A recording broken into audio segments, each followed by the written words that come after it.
Nós estávamos lembrando o primeiro aspecto, a primeira característica desse coração de pai de São José. Nós tínhamos lembrado aqui, pai muito amado, amado pelo nosso povo, amado também por todos nós, amado também diante da figura da Sagrada Família, da própria pessoa de Jesus. E agora queremos passar ao segundo aspecto, que é um aspecto muito acentuado pelo Papa Francisco no seu ministério, o São José como um pai na ternura, na ternura.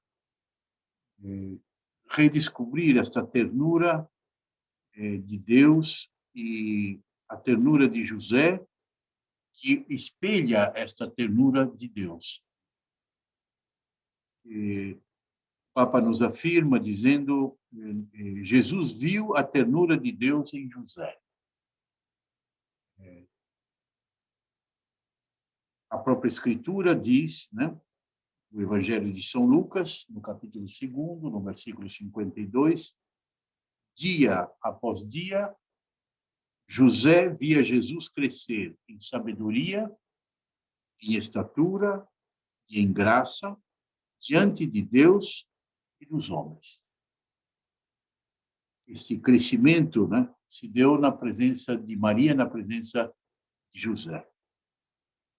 Como o Senhor fez com Israel, assim ele ensinou Jesus a andar, segurando-o pela mão. Temos muito clara essa imagem bonita da família, né? O pai segura o filho pela mão. Era para ele como o pai que levanta o filho contra o seu rosto, né? Essa atitude de carinho, né? Inclinava-se para ele a fim de lhe dar de comer. Quase junto com a figura paterna, a figura materna. Deus é assim. Deus é este pai, esta mãe que, não obstante todas as nossas contrariedades, faltas de compreensão, dureza de coração, Deus não rompe jamais, jamais, jamais a sua aliança conosco.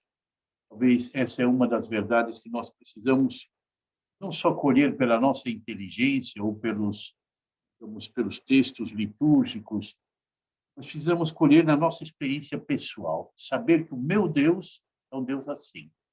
É um Deus que será sempre fiel, será sempre terno. Será alguém perto de mim, que nunca me afastará, nunca me condenará. A única coisa que ele espera de mim é que eu seja capaz de me oferecer e me apresentar a ele como eu sou, aberto para ele. Isso que é o necessário. E na sinagoga, durante a oração dos Salmos, José com certeza ouvira que o Deus de Israel é um Deus de ternura. Aqui nós temos muitos textos, eu não vou citá-los, está no livro do Deuteronômio, nos Salmos nós temos vários salmos que falam desse aspecto. Nós que lemos a liturgia das horas, realizamos a liturgia das horas todos os dias, nós vemos esse aspecto aparecer na oração de Israel. José seguramente absorveu, adquiriu esta visão de Deus, desse Deus de ternura. Aparece também em Jeremias, né, os profetas. Esta ternura, essa é uma frase que eu acho que para nós deve entrar profundo no nosso coração. Essa ternura não desaparece nem sequer diante das nossas fraquezas. Nós temos que meditar isso aqui, né? Eu me lembro que na minha formação, na formação de muitos de nós, sobretudo que temos mais idade, a figura de Deus veio misturada com esse aspecto da misericórdia, mas também com um aspecto muito forte da condenação, do juízo de Deus. Recordo ainda algumas pregações do seminário menor, me recordo ainda algumas atitudes, digamos, nas confissões, e recordo ainda aquela imagem do triângulo, né, com aquele olho de Deus em cima da gente, que deixava a gente até com um pouco de medo. Isso fazia mal ao nosso relacionamento, porque distanciava de nós esse Deus eterno, né? A maior parte dos desígnios de Deus se cumpre através justamente das nossas fraquezas. como é bom pensar nisto, né? Que Deus quer a minha vida assim como ela é. Quantos fantasmas do passado, às vezes, estão até agora nos prejudicando o nosso caminho de serviço ao Senhor. Não que nós não queiramos ser fiéis, mas temos essa carga que caminha conosco. A experiência de Paulo é também desta fragilidade. Na segunda carta aos Coríntios, ele nos narra. Em toda a perspectiva da economia da salvação está presente isto. De uma parte, Deus de ternura, que acolhe, que perdoa, que está próximo, que não se afasta. Do outro lado, nós, com nossa fragilidade e o nosso desejo de encontrar o Senhor. Então, nós temos que aprender a aceitar com profunda ternura a nossa fraqueza. Esta é uma afirmação do Papa na Evangelii Gaudium. Aceitar com ternura. O nosso Deus é um Deus que já de antemão quer me encontrar. Deu a vida por mim. Talvez esta relação que pode renovar sempre, em todos os tempos, o nosso sacerdócio. Não são tanto as obras que nós realizamos, a força, digamos, de todo o trabalho que nós fazemos, mas, digamos, dentro de nós este amadurecimento da figura de Deus, esse amadurecimento também da nossa relação com Ele, que é uma relação chamada, mesmo na fraqueza, e também na fraqueza, a ser uma relação de saber que Ele não se afasta de nós. Sair do juízo negativo sobre a nossa fragilidade. Isso é importantíssimo. Eu vejo na minha vida também quanto isso é importante. Por que, diz o Papa? O maligno está sempre sugerindo a nós que nós não somos capazes, que nós pensamos de conseguir realizar essa obra de aproximação, de experimentação de Deus, mas que nós não somos capazes. E essa tentação é uma tentação muito dolorosa, muito difícil, né? A nossa fragilidade, ela é para nós, se nós a interpretamos a parte do Espírito de Deus, ela é incompreendida porque Deus, apesar da fraternidade, dentro da nossa fraternidade, Ele nos forma, Ele nos faz melhores, Ele transforma o que há de frágil em nós. Quem pensa assim, acolhe justamente o Espírito de Deus. Não entra no medo, né? O medo e a desesperação, o desespero, veremos que nunca, né? Não se entra nessa experiência difícil interior, né? E Francisco nos assegura, muitas vezes, o dedo em riste, né? E o juízo que nós fazemos a respeito dos outros são sinal, quem sabe, da nossa incapacidade de acolher dentro de nós mesmos a nossa própria fraqueza, a nossa fragilidade. Então, para poder transformar a relação com o outro, nós primeiro precisamos sentir que nós somos amados por um Deus cheio de ternura por nós. Isto é depois o que nós podemos transmitir, porque experimentando isto, nós podemos dar isto aos outros. E o livro do Apocalipse nos faz entender, diz o Papa, que só a ternura nos livrará da obra do acusador. Essa obra do acusador, ela nos neutraliza, ela nos faz parar. Ela diz, você não é capaz. Ao invés do Espírito de Deus diz, o Senhor está aqui perto de você. Se você pecar 100 vezes Deus quer perdoar. Isso está lá dentro da Sagrada Escritura. Encontrar misericórdia em Deus, e, diz o Papa, voltar também na nossa vida ao sacramento da reconciliação. Buscar esse sacramento que nós damos aos demais, buscar também para nós. Fazendo uma experiência de verdade, nós queremos encontrar em Deus uma experiência de verdade, uma experiência de ternura. E, de fato, a confissão deveria se tornar um momento de muita alegria, né? É duro, às vezes, o encontro com as nossas fragilidades, Mas o resultado de uma autenticidade, de uma verdade, é que saímos dali com algo de novo dentro de nós, como a paz que nós não experimentamos antes do sacramento. A verdadeira vinda de Deus não nos condena, mas, e aqui é a experiência que nós podemos fazer, não só na confissão, mas sempre dentro de nós. Esta bondade de Deus, esta verdade de Deus nos acolhe, nos abraça, nos ampara, nos perdoa. Entrar nessa confiança, nessa presença da bondade do Senhor, da ternura do Senhor. A verdade, então, apresenta-se-nos sempre como o Pai misericordioso da parábola. Ele fica esperando no alpendre da casa a volta do filho, né? Ele não fica julgando por que o filho foi embora, né? Mas ele busca repor esse filho no seu lugar, onde ele deveria estar, e, infelicidade, ele saiu. Então, esta é uma experiência que, olhando para José, nós podemos repetir. E, nesse sentido que José viveu esta experiência, transmitindo essa experiência que ele recebeu, seguramente a Jesus. E um pai de ternura. E a outra experiência de José é da sua angústia diante da vontade de Deus, de sua história e projeto. José tem um caminho que ele programou, que ele queria realizar. Esse caminho foi mudado por Deus para um outro caminho muito maior, muito mais forte. E ele nos ensina, então José nos ensina que Deus pode intervir, inclusive através de nossos medos, de nossas fragilidades, de nossa fraqueza.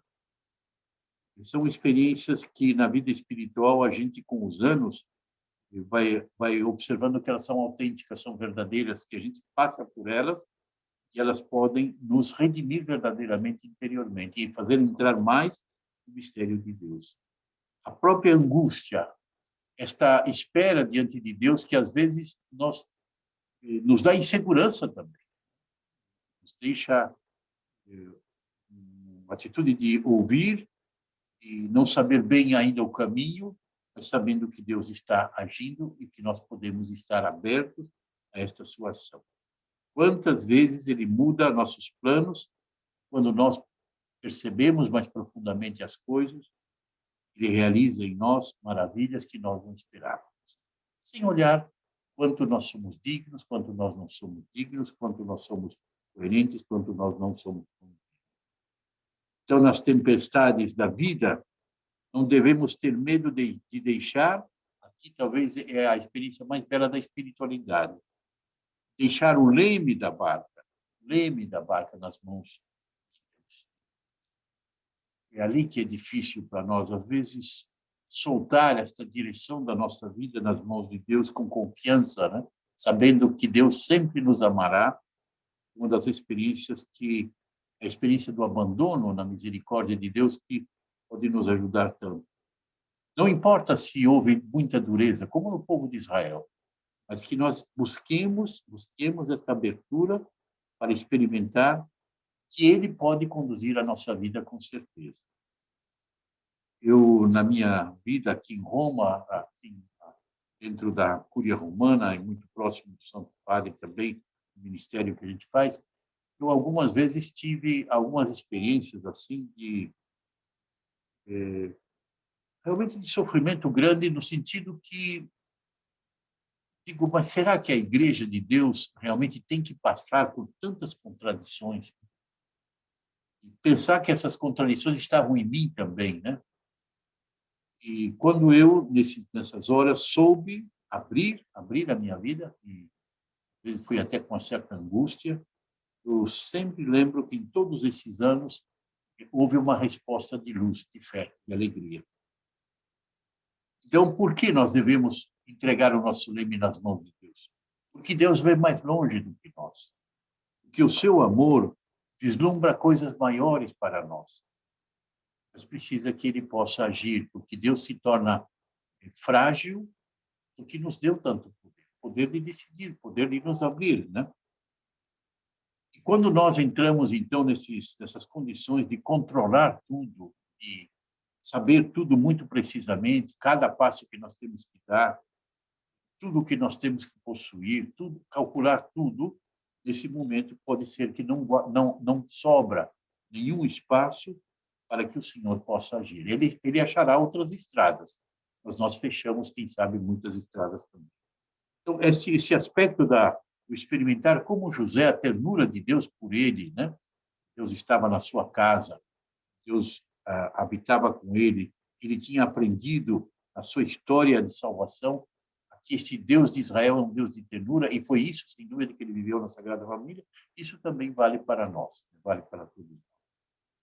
Depois, um outro aspecto, uma outra característica deste coração de pai, que amou Jesus com um coração de pai em José, é que José foi pai na obediência. É outro aspecto que o Papa coloca. O caminho pelo qual Deus mostrou a Maria o seu plano de salvação foi o do diálogo, face a face. O anjo e Maria falavam, né, dialogavam. O arcanjo Gabriel mostrava o que Deus queria realizar. Maria respondia. Com José, o caminho foi outro. Foi um caminho semelhante, mas foi o caminho dos sonhos. Não foi tanto este diálogo direto, mas um diálogo através do sonho.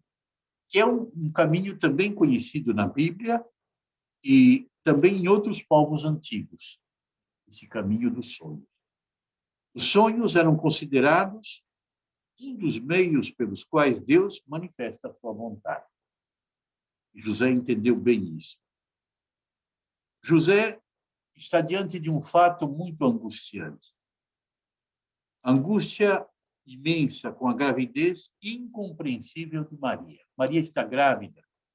José sabe que não foi ele quem foi a causa deste filho. Mas José também não quer difamar Maria. E nós sabemos aquilo que o Deuteronômio diz a respeito destes casos da culpa a qual é levada a mulher considerada adúltera. Era prevista, inclusive, a lapidação, quer dizer, a morte de Maria. E este fato cria angústia em José. Uma gravidez que ele não compreende. E aí, diante, digamos, da sua honestidade, do seu fato de ser justo, ele decide abandonar Maria. Mas esse abandono de Maria não é como condenação, é como proteção de Maria. Sair da vida dela, deixá-la secretamente. E aqui, então, o Evangelho de Mateus menciona 4 sonhos pelos quais Deus orientou José na sua vida. E José, interessante, não responde com palavras. José responde com ações. Ele imediatamente segue a orientação recebida. Essa é uma característica do caminho espiritual de José. José não fala, José faz. O primeiro sonho. O anjo ajuda-o a resolver o seu grave dilema. Não temas receber Maria, tua esposa, pois o que ela concebeu é obra do Espírito Santo. Ela dará à luz um filho, ao qual darás o nome de Jesus, porque ele salvará o povo dos seus pecados. José age imediatamente. Despertando do sono, José fez como lhe ordenou o anjo. José fez como lhe ordenou o anjo.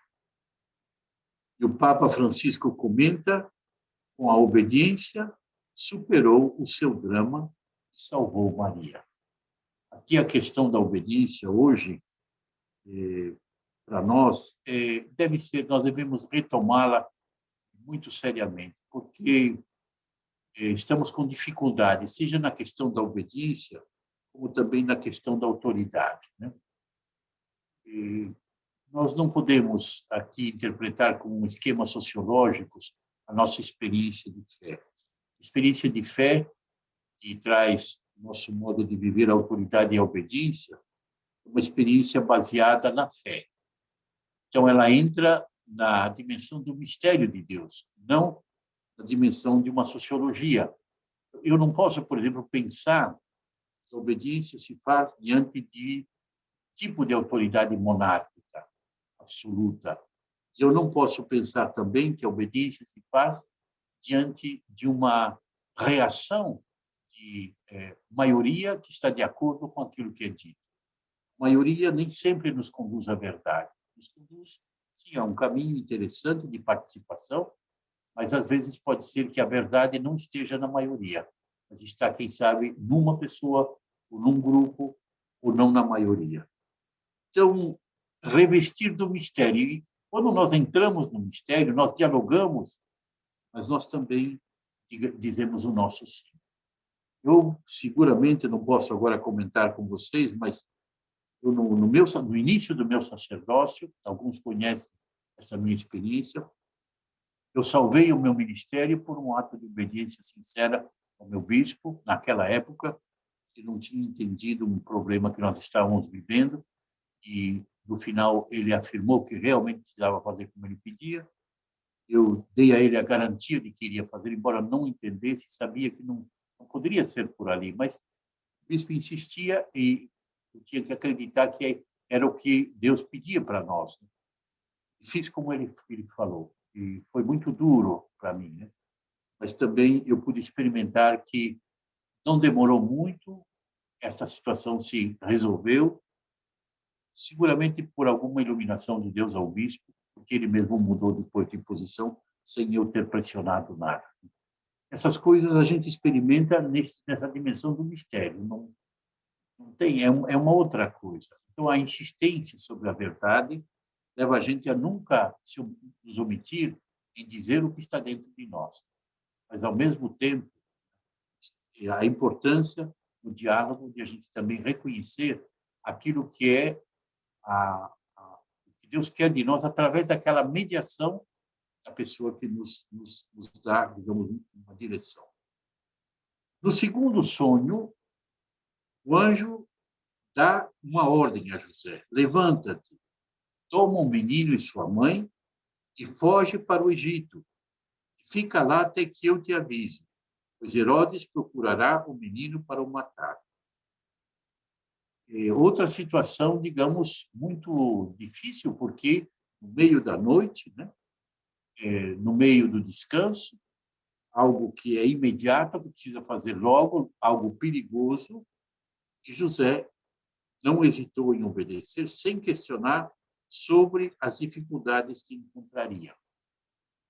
Como é que seria isso, essa saída para um país estrangeiro? Como é que seria a questão da manutenção, do trabalho?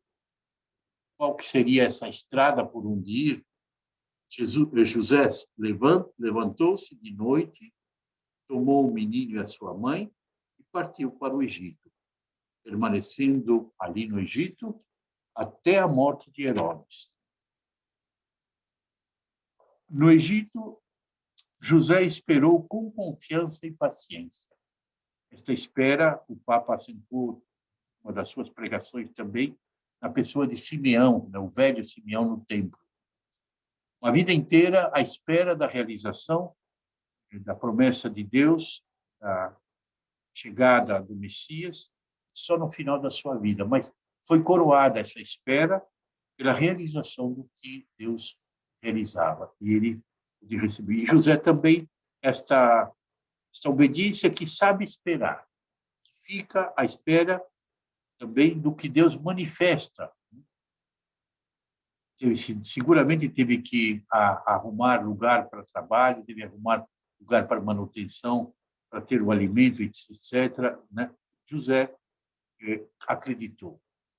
Num terceiro sonho, o anjo, depois de informar José que tinham morrido aqueles que procuravam matar o menino, ordenou-lhes que se levante, tome consigo o menino e sua mãe e regresse à terra de Israel.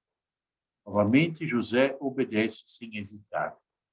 Levantando-se, ele tomou o menino e sua mãe e voltou para a terra de Israel. No quarto sonho, durante a viagem de regresso, tendo ouvido dizer que Arquelau reinava na Judeia em lugar de Herodes, seu pai, teve medo de ir para lá. E então, advertido em sonhos, retirou-se para a região da Galileia e foi morar numa cidade chamada Nazaré.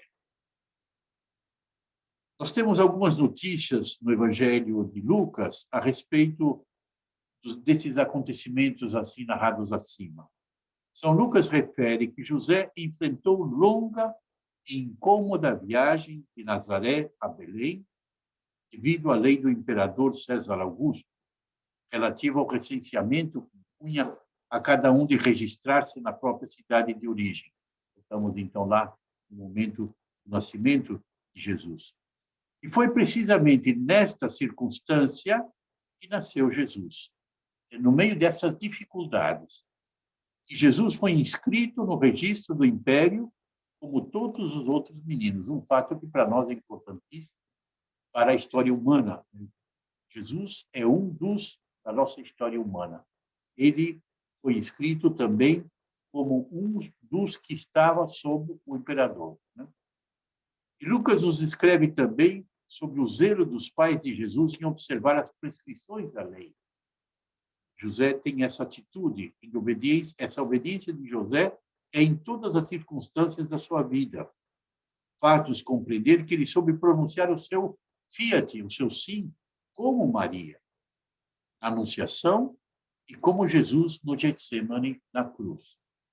A altura, digamos, dessa obediência de José é a mesma de Maria, é a mesma de Jesus na cruz.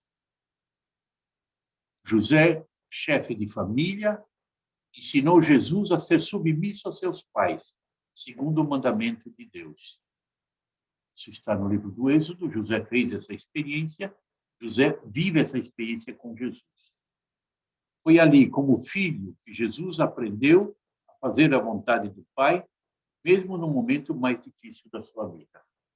Então, José entra nessa educação do filho para esta missão, que ele já trazia, o Filho de Deus trazia essa experiência do seio do Pai, mas como criança, como pessoa humana, aprende de José este modo de agir, obedecendo, sendo submisso ao mandamento de Deus. É José que é o mediador dessa experiência, porque José tem no coração a experiência verdadeira da autoridade do Pai.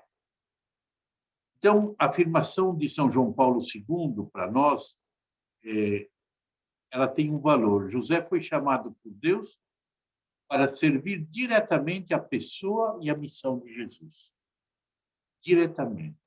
Mediante o exercício de sua paternidade. Desse modo, ele coopera no grande mistério da redenção. Então, se encontra também em José essa colaboração, como nós vemos em Maria.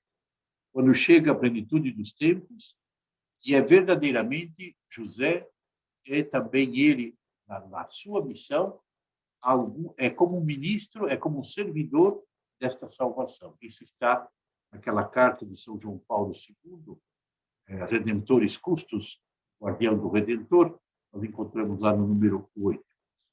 Parece importante ver essa estrada percorrida por São José, porque nós podemos copiar isso na nossa espiritualidade de sacerdote. Depois, um outro aspecto ainda é que São José é pai no acolhimento, diz o Papa Francisco. José acolhe Maria sem colocar condições. Nós sabemos que é diante de algo que parece grave, José, obediente ao Senhor, sabe ir além, sabe olhar com outro olho, outra visão. Então, a maturidade de José faz com que ele revista de caridade, de amor, aquilo que ele tinha aprendido na lei. Se ele seguisse simplesmente a lei, quem sabe ele teria criado para Maria a condição de ser condenada. Porque ele revestiu a sua decisão de misericórdia, ele então, de amor, ele então acaba salvando Maria, e esta era a grandeza de José, a obediência ao Senhor. Ele não dispunha de todas as informações sobre Maria, mas decide preservar a honra, a dignidade e a vida de Maria. Aqui é a caridade que faz isso. Diante, quem sabe, saber as coisas até um certo ponto, não sabemos tudo, mas a gente ir mais além, ir segundo o plano de Deus, segundo o plano da misericórdia, pode fazer a gente evitar de realizar decisões que depois se tornam problemáticas, não só para nós, mas também para os outros. José, com a figura de homem respeitoso e também de homem delicado, né? Nos ajuda hoje, no nosso momento histórico cheio de violência psicológica, verbal e física contra a mulher, a inverter essa estrada com a ajuda de Deus, a quem ele sabia ouvir e seguir. Eu encontrei aqui realmente uma perspectiva que o Papa nos dá, importante, né? Que ele põe com relação à mulher. Nós podemos lembrar também com relação a todas as pessoas, as crianças também. Por isso, José deixa de lado os seus raciocínios, ele analisava as coisas e procurava fazer o bem, mas não eram raciocínios corretos, né? Deus já tinha passado muito além daquilo que José pensava, acolhe o mistério que tem diante de si, e sem ficar refém de suas expectativas e desilusões, um outro aspecto importante na maturidade humana, né? Então, José se reconcilia com a sua própria história. Deveria casar com Maria, era já casado com Maria, e se encontra diante deste fato irreversível para ele. Ele quer tomar uma decisão, Deus se manifesta, ele é capaz de assumir a sua história com estas características e segue em frente com todo o seu ser. Não segue a metade, não segue, digamos, com uma atitude de quem, no fundo, depois não assume, digamos, as consequências dessa dor imensa e também não separa, não coloca de lado Maria. A vida espiritual de José aqui nos mostra que não é um caminho que explica as coisas. José não corre atrás de muitas explicações, mas é um caminho que acolhe.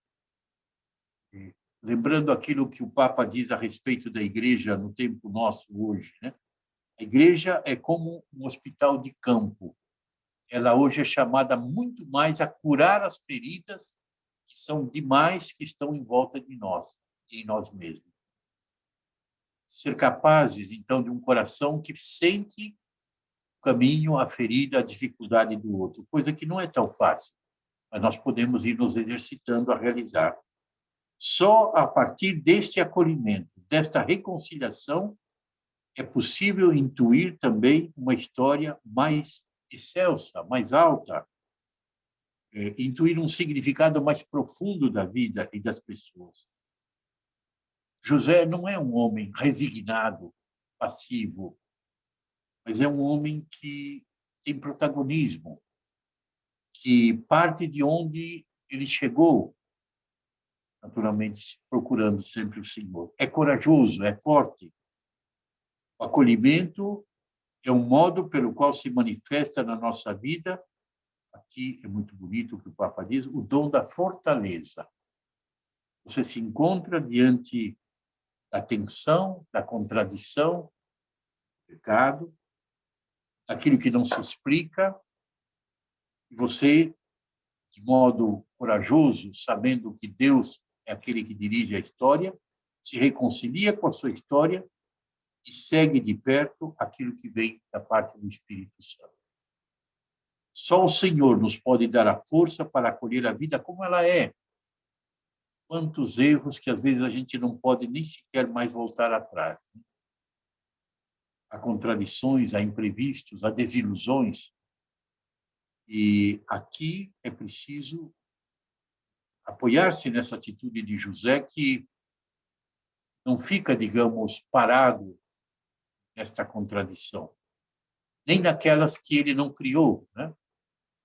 Mas José vai além porque segue os caminhos do Senhor.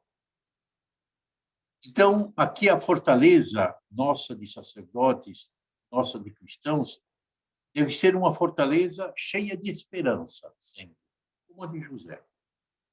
Capaz de dar lugar àquilo que não escolhemos e contudo, existe.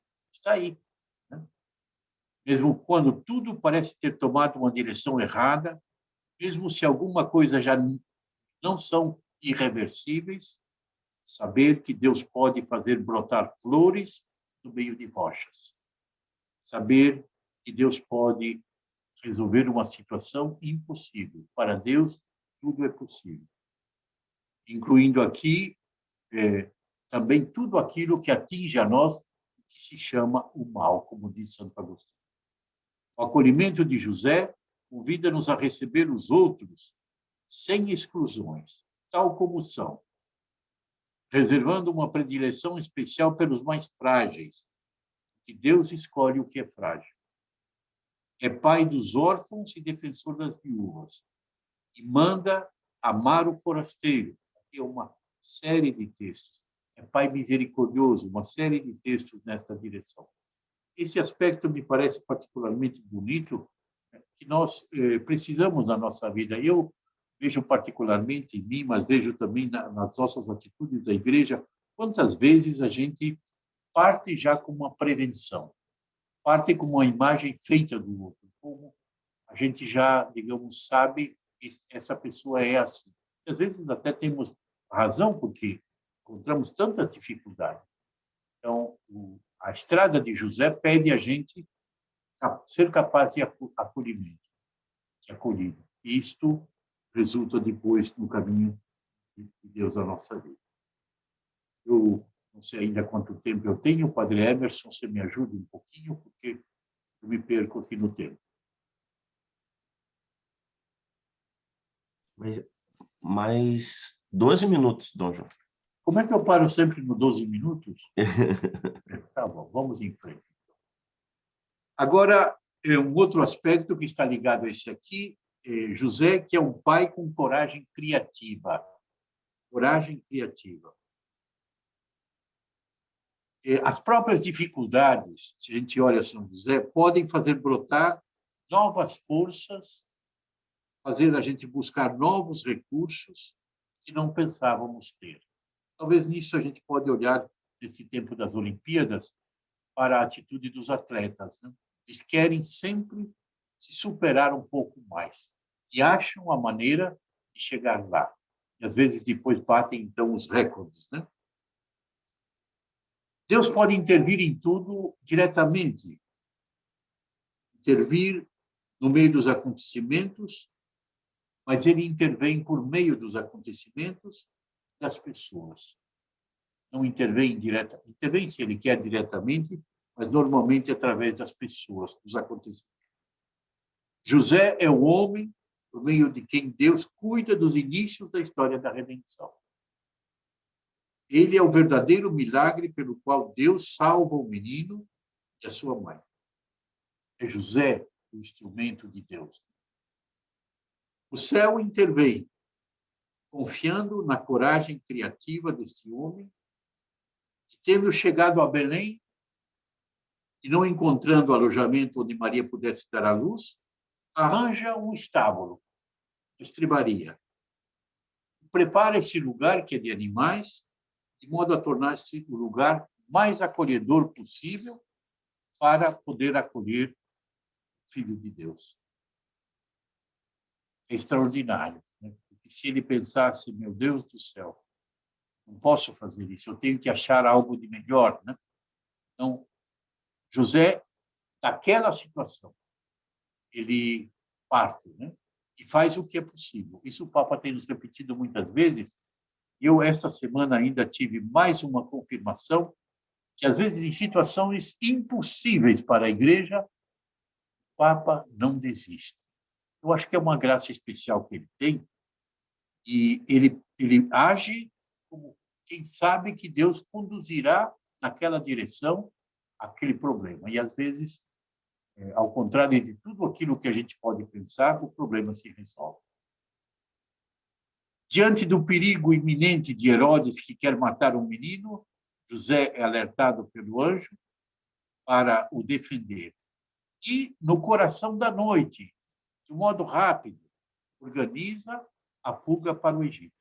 A gente lê o texto, pode até, quem sabe, não lembrar que precisa preparar roupa, precisa preparar meio de transporte, precisa achar um jeito. Se trata de uma mãe que ainda está, digamos, se recuperando desse nascimento, etc. Nós pensamos normalmente que o mundo está à mercê dos fortes, mas o Evangelho nos mostra que, mesmo diante da arrogância e da violência dos dominadores, Deus encontra um modo para realizar o seu plano de salvação. Sempre, por exemplo, se nós pensamos lá atrás na história de José do Egito, né? Enquanto os irmãos vendem o irmão, Deus está construindo o início da formação do seu povo. São duas perspectivas bem diferentes. No entanto, Deus está agindo. Essa confiança na providência é a que de fato conta, e nós precisamos voltar a isso. Nós, sacerdotes, precisamos readquirir essa certeza de que Deus age. Deus muda também o impossível. Não é bom colocarmos toda a nossa confiança na eficiência dos nossos planos pastorais. Planos pastorais muito detalhados, muitas estruturas, com muito dinheiro, já não pertencem mais ao Evangelho, pertencem a, quem sabe, uma organização não governamental, né? Pertencem, quem sabe, a uma firma, pertencem a não sei, mas não será mais o reino de Deus. Quem sabe a gente confiar na força e na influência dos meios mediáticos. É um perigo isso para nós. A gente precisa fazer bastante propaganda, porque assim a gente vai influenciar. Não é verdade. Pode ser que Deus age de outro modo e toda aquela propaganda virou simplesmente uma fumaça que passa. As nossas capacidades pessoais, podemos correr esse risco de pensar que são estas capacidades que seguram, que mantêm o nosso sacerdócio, sobre as quais nós contamos. Não é verdade. Deus age através de pessoas muito simples. A gente está celebrando esta festa de São João Maria Vianney, né? Até quase foi considerado que não tinha as qualidades para ser sacerdote.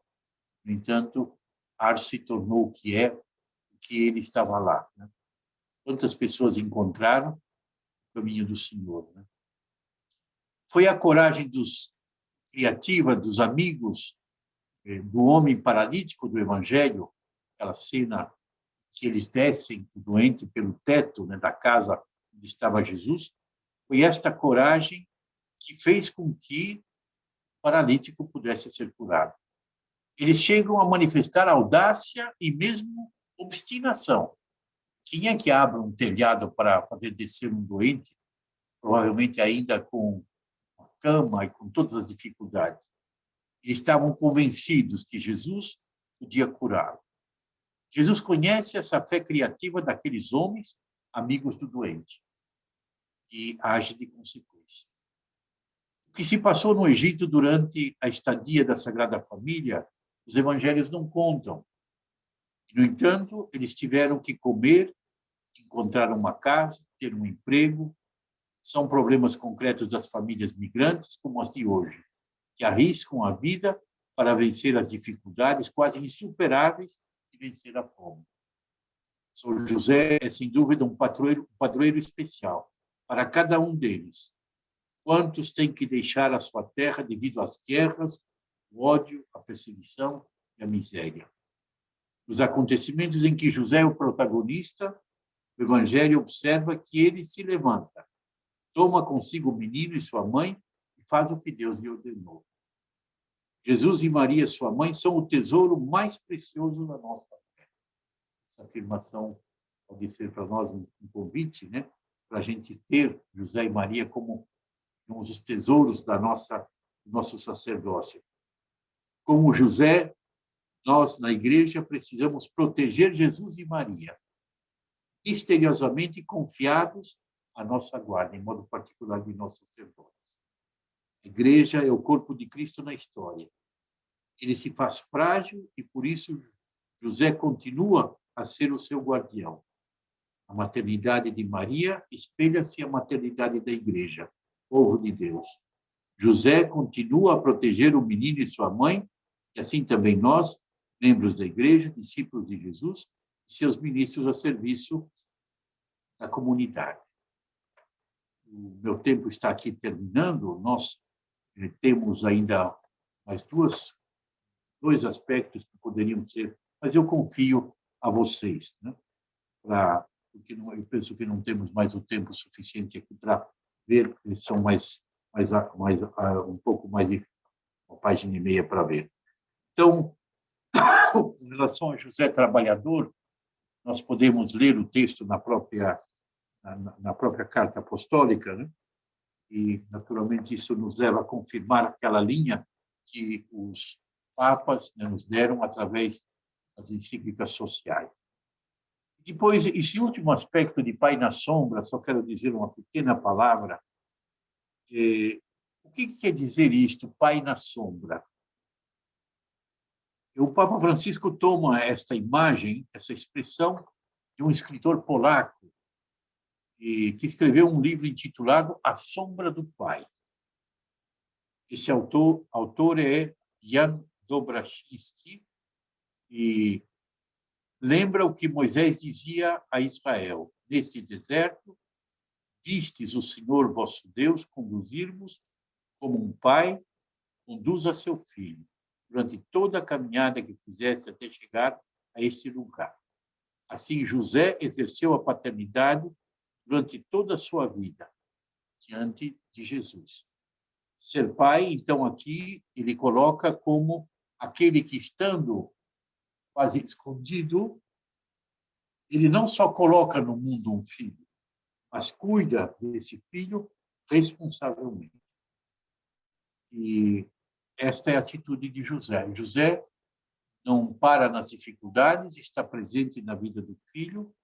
José adquiriu a visão da palavra de Deus sobre o amor misericordioso do Pai. É este amor de Pai que ele passa para Jesus, seu filho na Sagrada Família. E então é uma atitude não de posse do filho, o que o Papa nos diz, mas é uma atitude de serviço ao filho. Esse serviço se torna completo quando o filho educado, que entra na experiência de amor do pai, se torna depois ele livre para caminhar na sua liberdade. Então, quando o pai se torna, digamos, inútil, ele realizou a sua missão. Parece uma imagem muito bonita que pode nos ajudar também a realizar a nossa missão. Então, santidade, né? Concluindo. Nós devemos tender à santidade, tender à perfeição do próprio estado de vida, da nossa. Hoje, esta santidade, nós queremos construí-la muito mais a corpo, não sozinhos, como isolados, né? E temos, concretamente, a possibilidade de realizar isto através da palavra de Deus e também da imitação dessa figura, nós estamos descobrindo melhor com esta carta, e através desse silêncio eloquente de José. Não fala muito, mas a sua atitude é uma atitude justamente do discípulo de Jesus. Ser pessoas, né, que têm a graça de ser padres com um coração de pai. Com coração de pai. Quanto temos que aprender? Dispondo-nos a imitar São José e seu caminho de pai. Obrigado pela boa escuta de vocês. Nós é que agradecemos, Dom João Braz, sua palavra tão boa que nos ajuda aqui a recuperar o tempo. Estava lembrando aqui que o retiro sempre é para nós, que somos muito pragmáticos, é uma preocupação, porque a gente fica assim, meu Deus, será que estamos perdendo tempo, né? Mas é um recuperar o tempo em Deus. E o Senhor nos ajudou muito, muito hoje, né? Agora a gente ainda vai rezar essa segunda parte, haverá ainda a colheita de novos frutos. Então, nós queremos agradecer muito a sua pronta disponibilidade em acolher o nosso convite, em tratar esse tema conosco, tão feliz que Deus inspirou ao Papa Francisco e que tem sido uma bênção nesses tempos em que as nossas motivações mais profundas são questionadas por essas dificuldades tão grandes que estamos vivendo. O Papa nos faz ver que a resposta está nas coisas mais simples e que ele coleta ali junto a São José. Eu quero agradecer muito ao senhor pelas suas contribuições pessoais, à medida que o senhor foi expondo. O senhor falou aqui que o que conta mesmo não é tanto o falar, né, sobre teorias, mas falar daquilo que a gente tem vivido primeiro. E o senhor acrescentou suas experiências de vida, coisas muito preciosas que o senhor partilhou. A gente fica feliz em ouvir, então, alguém que faz parte desse clero paranaense, que conhece muito bem aqui, e que está tendo a alegria de ano que vem completar 50 anos, o que para nós também motiva muito, assim, de irmos em frente, de acreditarmos que vai dar certo. Várias vezes o Senhor nos fez compreender isso, que a gente tem que ter essa esperança de que Deus está no controle e de que as coisas vão dar certo. Esses tempos que têm puxado a gente para baixo, né, que tem, como eu disse, testado até o nosso bom humor, a nossa esperança, o Senhor nos faz ver isso, então, através das suas reflexões. Muito obrigado ao Senhor. A gente não tem como agradecer, as palavras não seriam suficientes. Obrigado, Dom Walter. Eu fico muito contente de conhecer o senhor. E também eu queria dizer, eu estou vendo aqui algumas caras conhecidas, então eu não vou dizer os nomes, né? Mas agradecer a vocês, padres que estão lutando aí há alguns 20 anos, 30 anos, 40 anos, né? E os novos que estão chegando. A gente já está na hora de passar o bastão, né? Está na hora também, daqui a pouco, de partir, né? Mas o senhor é quem vai construindo a igreja, e são vocês que vão assumindo agora a nova etapa, né? Nos ajudem que cada um de nós entre nesse mistério de Deus, que é bondade, que é ternura, que é misericórdia, que o Papa tem mostrado. E obrigado aos senhores bispos, né? Que estão ali como anjos, né? Com as suas dificuldades, com as suas dúvidas, com a sua angústia, com a sua oração, a acompanhar com o coração de Pai as igrejas. Bem, mais uma vez, então, muito obrigado ao senhor, que Deus recompense pelo tempo que o senhor disponibilizou para nós. Nossa saudação também aos bispos, como o senhor disse, que se fazem ainda presentes alguns, aqueles que passaram por aqui. A presença dos senhores também motiva ao CRP e motiva o clero do Paraná.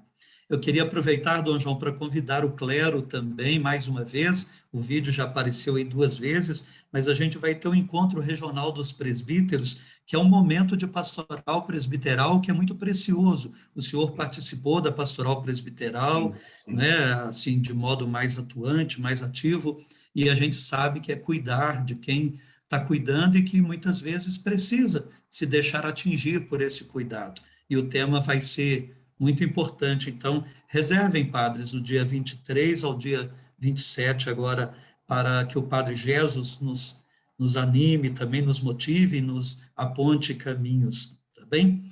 E convido, então, para, após o momento de reflexão, nós teremos a oração das vésperas, 16h50, a gente já se encontra, conduziremos, então, a oração das vésperas, fechando, então, com chave de ouro, assim, entregando a Deus todo o fruto, né, toda a inspiração desse retiro, a partir das 16h50, com a oração das vésperas.